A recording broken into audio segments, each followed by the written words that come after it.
Welcome to Tripura Info News Update.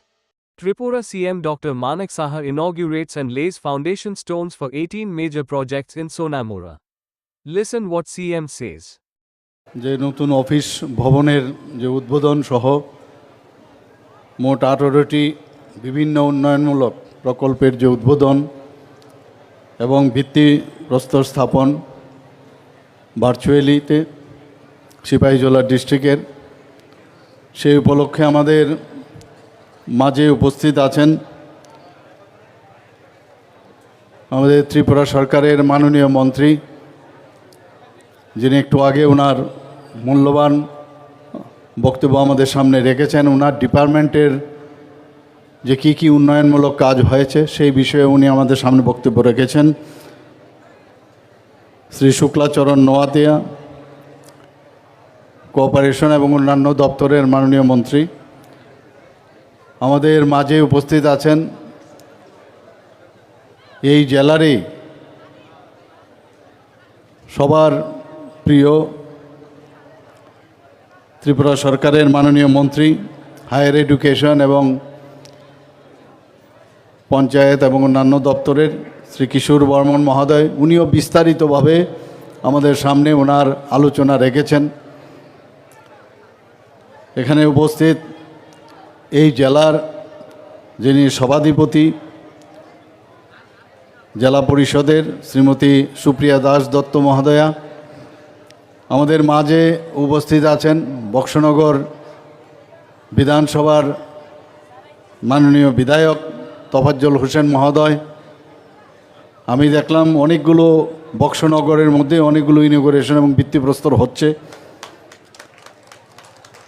উনি বারবারই আমার কাছে চলে আসেন, এটা করতে হবে সেটা করতে হবে। তো আমি আজকে বলছিলাম যে বেশিরভাগই তো তোমার এখানে হচ্ছে, তো বললে তো আপনার ইচ্ছায় সেটা হচ্ছে। আমি বললাম আমার ইচ্ছা না, এটা জনসাধারণের ইচ্ছার কারণে সেটা হচ্ছে। এখানে আমাদের মাঝে উপস্থিত আছেন ধনপুর বিধানসভার মাননীয় বিধায়ক শ্রী বিন্দু দেবনাথ মহোদয়। ভার্চুয়ালি আমাদের মাঝে উপস্থিত আছেন কমলাসাগরের মাননীয় বিধায়িকা শ্রীমতী অন্তরা সরকার দেব মহোদয়া। এখানে টিটিএডিসির সম্মানিত এমডিসি, কাঠালিয়া এবং মির্জা রাজাপুর কনস্টিটিউয়েন্সির শ্রী পদ্মলোচন ত্রিপুরা, উনিও আমাকে প্রায়ই বলেন যে যেভাবে উন্নয়ন এখানে হচ্ছে, মানে এই বিষয়ে আমাদের যেভাবে আলোচনা করা প্রয়োজন মানুষের কাছে নিয়ে যাওয়ার, সেটা কিন্তু কম হচ্ছে। তা আজকে মনে হয় আমরা যেভাবে এখানে মানুষের সামনে সব আলোচনা পর্যালোচনা যাই হচ্ছে সেটা মানুষের কাছে আমরা নিয়ে যেতে পারছি। আমাদের মাঝে উপস্থিত আছেন শ্রী সিদ্ধার্থ, শ্রী বললে ঠিক হবে, doctor Siddharth Shiv Jaiswal, DM and collector Sipahijala. ওনাকে যখন এখানে পোস্টিংয়ের চিন্তাভাবনা আমরা করলাম, ওনাকে আমি বললাম ডেকে যে এমন একটা ডিস্ট্রিক্ট আপনাকে আমি দিচ্ছি, এই ডিস্ট্রিক্ট সম্পর্কে আমাদের অনেক খবর আছে, যেটা উনি ওনার সুন্দর ভাষায় নেগেটিভ যে মানসিকতার এখানে বছরের পর বছর 35 বছর ধরে এই সিপাহীজলা সম্পর্ক ছিল, সেই মানসিকতার থেকে আপনাকে কিন্তু সেই দায়িত্ব আপনার নিতে হবে। সেটা পজিটিভ ওয়েতে এই যে আমাদের সিপাহীজলা, সেটাকে আপনাকে ভালো করতে হবে পজিটিভ ওয়েতে। যেমন কথা যেরকম আমরা বললাম সেইভাবেই এখন আজকে ওনার বক্তব্যের মধ্যে আমরা দেখলাম এবং সেটা করছেন। এবং আমি আশা করি এখানেই খামতি থাকলে হবে না। আমরা জানি এই জেলার মধ্যে বা এই মহকুমার অন্তর্গত বিভিন্ন জায়গায় যে গাঁজা ব্যবসা, ড্রাগ স্মাগলিং এবং এই যে আর্লি ম্যারেজ ইত্যাদি যে বিষয়গুলো আছে, আমরা যেভাবে slow and steady wins the race, আমরা কিন্তু সেই দিশায় চলছি। একদিনে সব হয়ে যাবে সেটা বলার অপেক্ষা নয়। যারা এখানে উপস্থিত আছেন অনেককে আমি আগেও এসেছে এখানে, অনেকে আমাকে জানেন। আমার যে মেইন যে উদ্দেশ্য আমাদের সরকারের, যে নেক্সট জেনারেশনের কাছে এমন একটা আপনারা উপহার দেবেন যে আত্মসম্মান নিয়ে বেঁচে থাকার যে উপহার সেটা নেক্সট জেনারেশনকে দেবে। এটা কারণ এই 35 বছরের রাজত্বে ওরা, যেটা আমাদের মাননীয় মন্ত্রী কিশোরবাবু বলছিলেন, যে 35 বছরে এখানের এই সাব ডিভিশনালের মুখ্যমন্ত্রী ছিলেন, কিন্তু আনদেখা, খালি সরকারে থাকতে হবে, বাস, কোনো ডেভেলপমেন্ট নেই, কিচ্ছু নেই। তো সেই জায়গায় মাননীয় প্রধানমন্ত্রী নরেন্দ্র মোদীজির যে ব্লেসিংস, ওনার যে চিন্তাধারা, সেই চিন্তাকে সামনে রেখে আমরা কিন্তু আজকে এই যে সাব ডিভিশন বা সিপাহীজলার এই যে এতদিন ধরে একটা বদনাম, সেই বদনাম থেকে আমাদের মুক্ত করতে হবে। সেটা একা প্রশাসনের পক্ষে সম্ভব হবে না, সবাই মিলে যদি আমরা কাজ করি এবং সেটা যদি বুঝাতে পারি, তাহলে মানুষ কিন্তু যে কাজে এতদিন ধরে যুক্ত রয়েছে তার থেকে বেরিয়ে আসবে। আমাদের এখানে এডিকশন, আমরা আমাদের জন্য একটা বিরাট সমস্যা এখানে। এই বদনাম থেকে আমাদের নাম আমাদের কামাতে হবে। আমি এর জন্যই আমি ডক্টর সিদ্ধার্থ শিব জয়সওয়ালকে আমি ধন্যবাদ দেব, যে ওনাকে আমি যেভাবে বলেছি এর একটা ঝলক আমি কিন্তু এখানে দেখতে পাচ্ছি। এখানে উপস্থিত এই জেলারই যিনি এসপি মহোদয় আছেন, শ্রী বিজয় দেববর্মা মহোদয়, আমিও ওনাকে বলবো, যেহেতু যে কথাগুলো আমি বললাম, যেসব বিষয়গুলো, এগুলো যখন এই জায়গায় বেশি করে বিদ্যমান, তো সেই জায়গার মধ্যে ওনার দায়িত্ব কিন্তু বিরাট। তো ওনাকে আমি বলছি, মানুষের সাথে কথা বলতে হবে, জনপ্রতিনিধিদের সাথে একসাথে মিলে একটা নতুন, যে মাননীয় প্রধানমন্ত্রী যে নিউ ভারত আর আমরা নিউ ত্রিপুরা যে চিন্তাভাবনা আমরা নিয়েছি, সেই নিউ সিপাহীজলার চিন্তাভাবনা নিয়ে আপনি কাজ করবেন, এবং সেটাও উনি করছেন। বিভিন্ন জায়গায় যখন আইন শৃঙ্খলার প্রশ্ন উঠে আমি দেখি, ওনার সাথে আমি ইনডাইরেক্টলি কথা বলি, যাকে বলার, এবং সেই খবর আমি নেই, মাঝে মাঝে ওনার সাথে আমি ডাইরেক্টলি বলি। কারণ একটা মাইন্ডসেট হয়ে গেছে যে আমি এইভাবেই আমাদের জীবন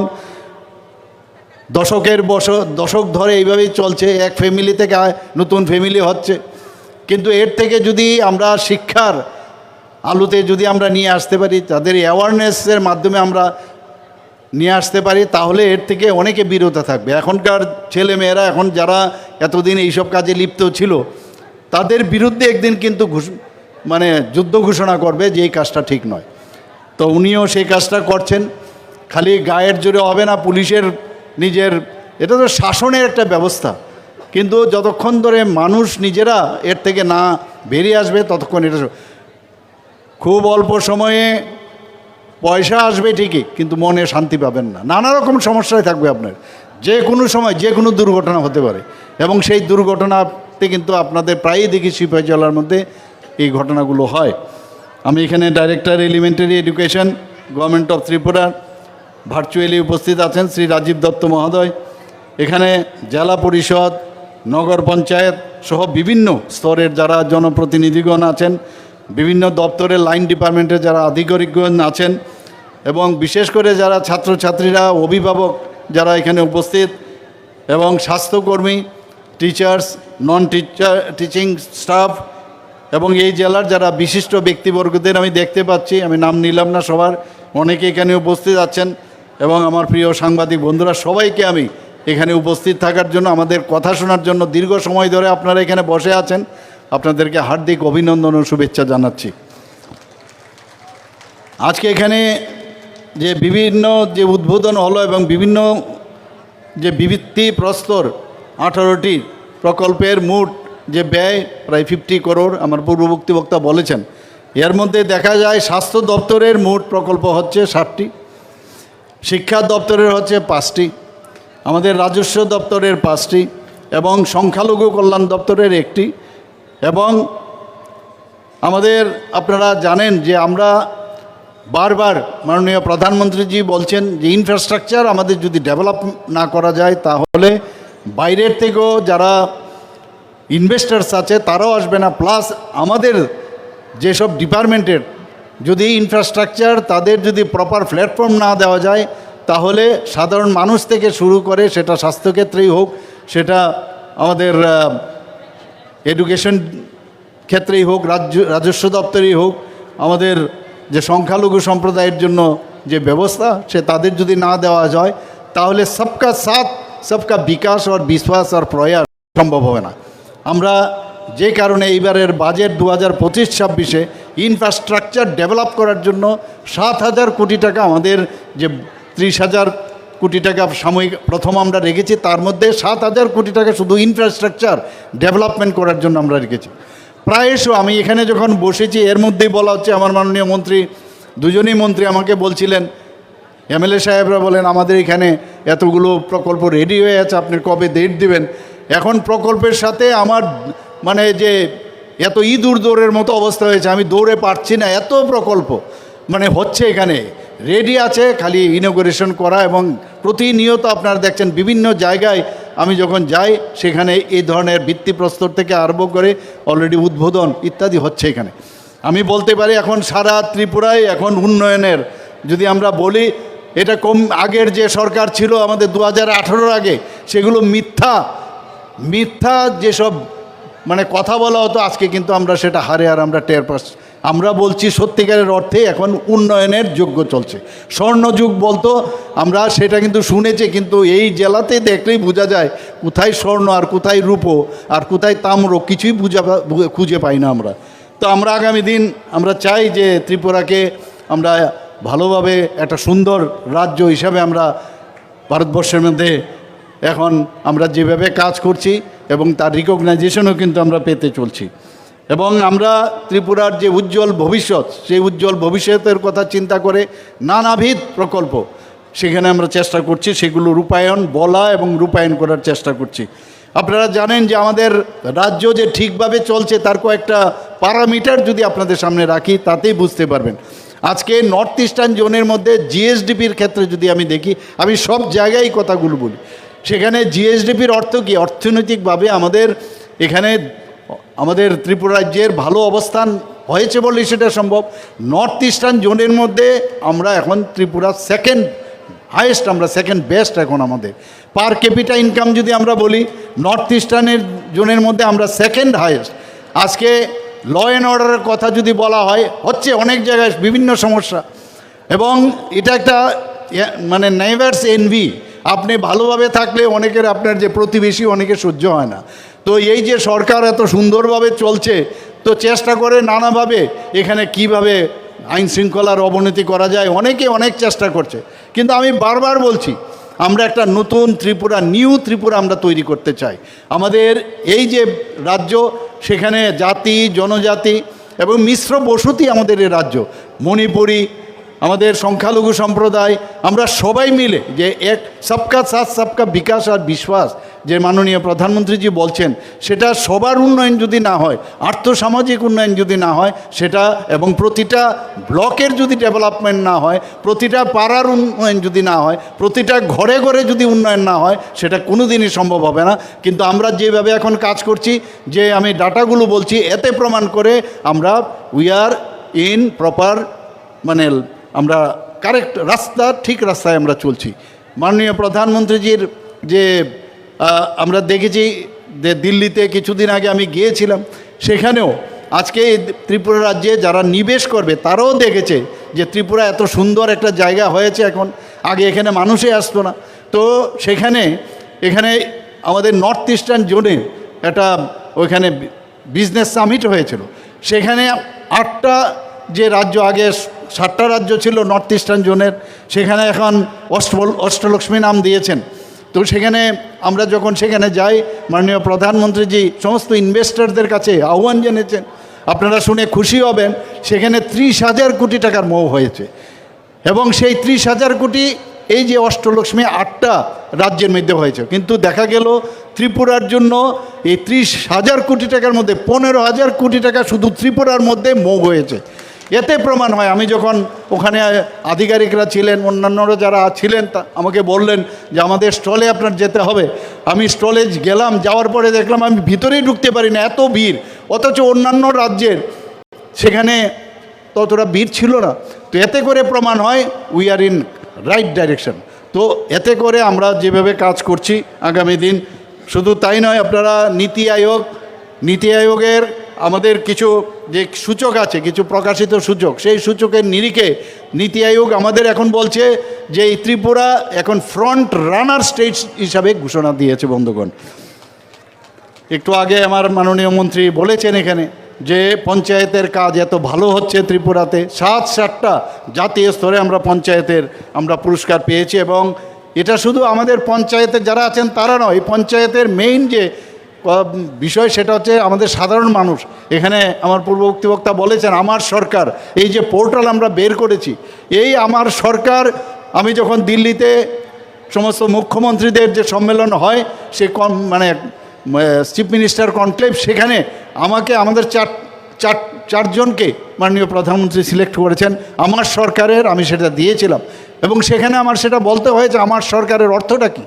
আমার সরকার আমরা যখন শুরু করি, এবং আমার যদ্দূর মনে হচ্ছে মাননীয় প্রধানমন্ত্রীর জন্মদিনকে সামনে রেখেই সেটা আমরা শুরু করেছিলাম।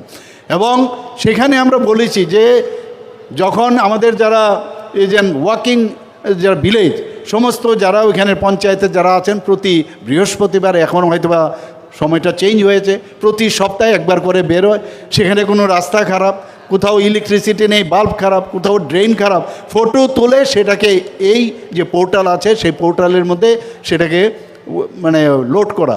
তো সেই তারপরে 3 দিনের মধ্যে যদি এই আধিকারিকদের মাধ্যমে সাব ডিভিশনাল লেভেলে যদি সেটা ঠিক না হয়, তাহলে সেটা আমাদের ডিস্ট্রিক্টে আসবে। ডিস্ট্রিক্টে যদি স্পেসিফিক টাইমে যদি না হয়, তাহলে মুখ্যমন্ত্রী এবং মুখ্য সচিবের গোচরে আসবে। দেখা গেল এত ভালো রেজাল্ট আসছে সমস্ত জায়গার মধ্যে। আমি এখানে জানি না, অনেকে আরও আমাদের এই বিষয়ে, আমার সরকারের বিষয়ে আলোচনা দরকার। এবং আমার সরকার এই যে নামটা দিলাম, মাননীয় মুখ্যমন্ত্রী এবং অন্যান্য যারা এখানে মন্ত্রীরা ছিলেন, চিফ মিনিস্টাররা ছিলেন, বলছিলেন আমার সরকার। তো আমি বললাম এটা বাঙালি, যেহেতু আমরা বাংলাতে এখানে বেশি কথা বলি, এর জন্য মেরি সরকার, তার মেরি সরকার না দিয়ে আমার সরকার আমরা দিয়েছি। অর্থাৎ মানুষ যাতে এটা ফিল করে যে আমার সরকার মানে আমাদের সরকার, এই যে বিষয়টা, এর জন্য এই নামটা আমরা দিয়েছি বন্ধু। সিএম হেল্পলাইন চালু আছে, আপনারা প্রায় সময় খবর নেই যে সিএম হেল্পলাইনে কত পার্সেন্টেজ যারা বিভিন্ন বিষয়ে যখন ফোন করে সেটা, এবং কত মিনিটের মধ্যে সেটার রেজাল্ট ওরিয়েন্টেড হয়েছে, সেই বিষয়ে আমরা কাজ করছি। আমরা মুখ্যমন্ত্রী সমাবেশ প্রতি সপ্তাহে আমি ত্রিপুরাতে যদি থাকি, সারা ত্রিপুরার বহু লোক আমার কাছে আসে, বিশেষ করে স্বাস্থ্যের বিষয়ে আসে, তাদেরকে আমরা চেষ্টা করি, আধিকারিকরাও বসে থাকেন। এবং এটা কিন্তু ওই যে জনতার দরবার না, আমরা মুখ্যমন্ত্রীর সমাবেশও নাম দিয়ে সেটা শুরু করেছি, এবং এত সাকসেস হয়েছে, এবং প্রতিনিয়ত মানুষ আসছে। এবং তাদেরকে যাতে এই সরকার, আমি সব সময় বলি, আগের সরকার ছিল যে যত বেশি প্রবলেম ক্রিয়েট করে সরকারে থাকা, আর আমরা চাই প্রবলেম সলভ করে যতদিন আমরা থাকতে পারি সরকারে। This is the difference between previous সরকার আর আমরা সরকার। এই মুখ্যমন্ত্রী সমাবেশের মাধ্যমে আমরা অনেক প্রবলেম আমরা সলভ করতে পারি, এবং সেটা আমরা আরও বেশি যাতে ডিস্ট্রিক্ট লেভেলেও নেওয়া যায় সেই চিন্তাভাবনা আমরা করছি। বন্ধুগণ, আমি আপনাদের জ্ঞাতার্থে আমি জানাচ্ছি, আমরা নিউজ পেপারে প্রতিনিয়ত নানা রকম যে খবর আসে, খবরাখবর উঠে। আমি জানি না অন্যান্য প্রদেশে এখন পর্যন্ত এটা শুরু হয়েছে কিনা। আমরা প্রতি ফোর্টনাইটলি 14 দিন বাদে সেক্রেটারিয়েটে বসি, আমরা সমস্ত স্টেট লেভেলের যারা সেক্রেটারি আছেন, প্রিন্সিপাল সেক্রেটারি আছেন, তাদের সাথে, যেহেতু এখন আমাদের প্রযুক্তির যুগ, ভার্চুয়ালি সমস্ত ডিএম এবং এসপি মহোদয় এবং ওই ডিস্ট্রিক্টের এবং সাব ডিভিশনের যারা আছেন সেখানে উপস্থিত থাকেন, তাদের কাছে আগে আমরা পাঠিয়ে দিই এই নিউজগুলো উঠেছে তার বিষয়ে আপনারা জানান। তো ওরা আগের থেকে রেডি থাকে, এবং যদি ভুল হয়ে থাকে তাহলে তারা যদি কোনো পত্রিকায় ভুল সংবাদ তারা পরিবেশন করে থাকে, সাথে সাথে আপনারা তার প্রতিবাদ পাঠিয়েছেন কিনা। তো এই যে বিষয় আছে বা কোথাও হয়েছে সত্যি কেন হলো, এই যে একটা ভাইব্রেন্ট সরকারের যে প্রয়োজন, এখানে ডিস্ট্রিক্ট ম্যাজিস্ট্রেট সাহেব এখানে আছেন, সিপাহীজলার এসপি মহোদয় আছেন, ওনাদেরকে প্রায়শই আমি জিজ্ঞেস করি, তো ইচ্ছে করলে আপনার যে একটা সরকারকে কীভাবে চালাতে হয়, এই ধরনের আমরা প্রকল্প বা এই ধরনের আইডিয়া আমরা নিয়েছি, এবং সেইভাবে আমাদের সরকার কাজ করছে। আপনারা জানেন যে ত্রিপুরাই একমাত্র রাজ্য যেখানে ক্যাবিনেট থেকে শুরু করে ত্রিস্তরীয় panchayat. Subscribe to Tripura Info and press the bell icon so that you never miss any latest updates and news on Tripura.